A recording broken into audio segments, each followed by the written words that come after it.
Good afternoon, everyone. My name is Kimberly Lebbing, and I help women restore belief in themselves, their relationships, their health, so that they can believe more, dream more, and do more. And today, I'm going to be talking about emotional eating.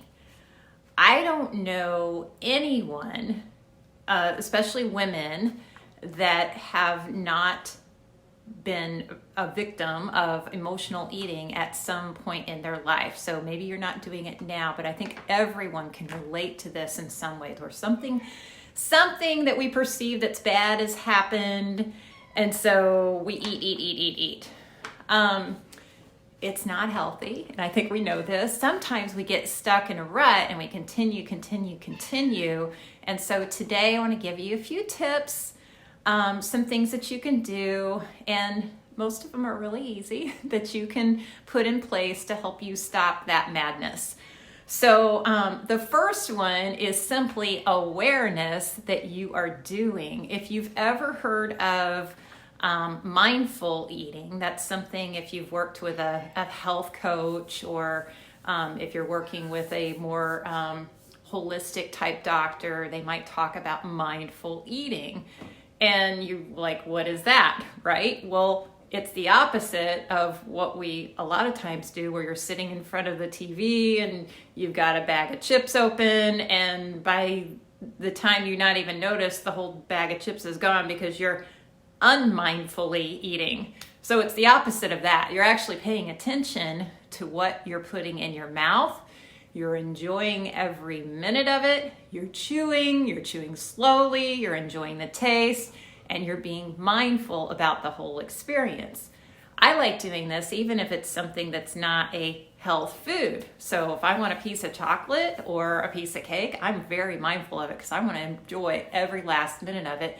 And that prevents you from just mindlessly eating more and more. So enjoy whatever it is that you're putting in your mouth is number one. And be aware of what you're doing. Be aware of how the emotional eating, everything starts with awareness. Whatever we're dealing with, everything starts with awareness. Number two, find another way to reward yourself. So if food is your only way of rewarding yourself, and we get this, like a lot of us, like maybe our parents, didn't know, and oh, great, you did great, and you got an A on your test, let's go out for ice cream. Like everything has been rewarded around food.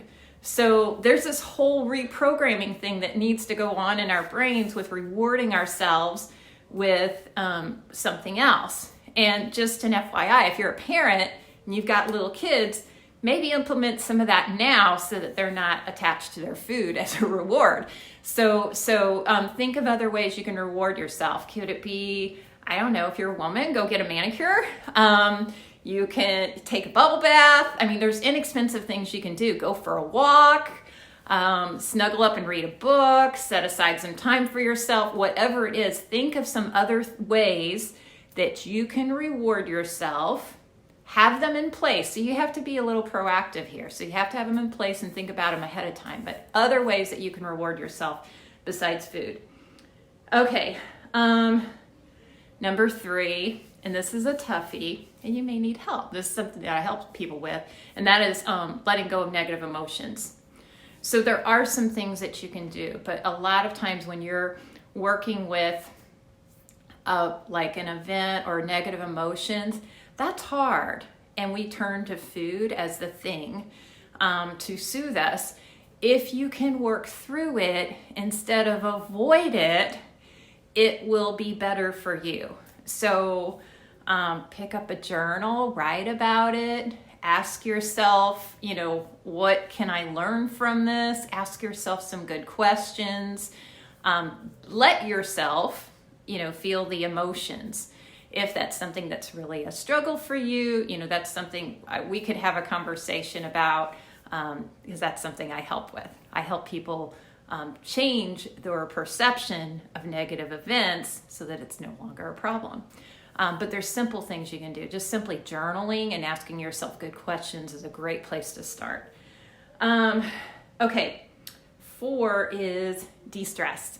So just like you have to have other things in place to reward yourself, you have to also have some things in place to let yourself de-stress.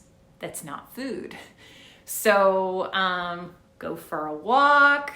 You know, do you like to dance? Would turning on some good music help you? What Alexa's behind me, that's why I'm pointing here, because like you see where I'm at. But turn on whatever it is that you get enjoyment out of. Maybe it's watching an old movie, maybe it's, you know, something to de-stress you. Think about what that would be. Epsom salt baths are great for this, in my opinion, with a little essential oils added. Those are great. Just think about what it would be for you and have a go-to list. This is something you have to think about ahead of time, because when you're stressed, you're not like, usually you're too stressed to even know what to do. So you have to have like a plan. So write it out, put it in your notes of your phone. This is what I do. Oh yeah, I have that list. I have that list of what I can do, and pick something. And then number 5 is, and this is something that may or may not resonate with you, but I think it's really helpful to find out what foods you should be eating. Just a whole other side thing to this is sometimes our emotions and our hormones are coming into play, and it's because we're eating the wrong foods for us. So there's a whole physiological part of, or physical part of this that could be it too. So if you're eating a lot of junky food through the day, like a lot of sugars and things like that, you're gonna crave more of that stuff even more. So it might be helpful to find out what it is. I happen to have a tool that's a medical device that helps with that, and it's really simple, that helps identify what foods to eat and what foods not to eat. So a little bit of both. And if you're, interested in that, you can message me. So those are it. So be aware, find other ways to reward yourself. Make sure I don't miss anything. Let go of the negative emotions. So find a way to release them, de-stress, and then clean up your diet. Find out what foods you should be eating, what you shouldn't be eating, and that will help you stop the emotional eating. So again, my name is Kimberly Lebbing. Thanks for watching. Give me some love. Like if you like this video, share it, give me some hearts, or, comment below. And I will see you on the next video. Thank you.